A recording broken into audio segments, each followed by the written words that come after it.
సగ్గుబియ్యం వడియాలు. సగ్గుబియ్యం ఒకటే కాదు, సగ్గుబియ్యము ఇంకా బియ్యం బియ్యం వడియాలు. ఎండాకాలం వచ్చిందంటే ఆడవాళ్ళకి ఇది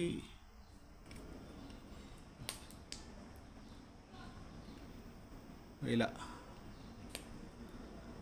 కింద ప్లాస్టిక్ పేపర్ వేస్తే తీసుకోవడానికి ఈజీగా ఉంటుంది. ఇది ఉడకబెట్టారు. ఏమేమి వేసినాం ఇలా? సగ్గుబియ్యము, బియ్యము, జీలకర్ర, ఓమా. ఒక గ్లాసు బియ్యానికి అన్నీ ఎక్కువ. ఒక గ్లాసు బియ్యం, ఒక గ్లాసు బియ్యము, ఒక గ్లాసు కాదు 1/4 1/4 సగ్గుబియ్యం రాత్రి నానబెట్టి పొద్దుగాల ఒకటికి 4 గ్లాసులు నీళ్ళు పోయాలి. 3 జీలకర్ర తగినంత,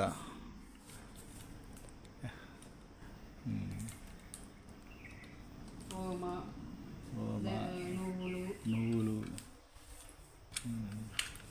ఇలా వేసుకుంటే ఒక రోజులో ఎండిపోతాయి. ఎండాకాలం బాగా ఎండబెట్టుకొని పప్పుచారులో వేపుకొని తింటే నా సామిరంగా. ఓకే.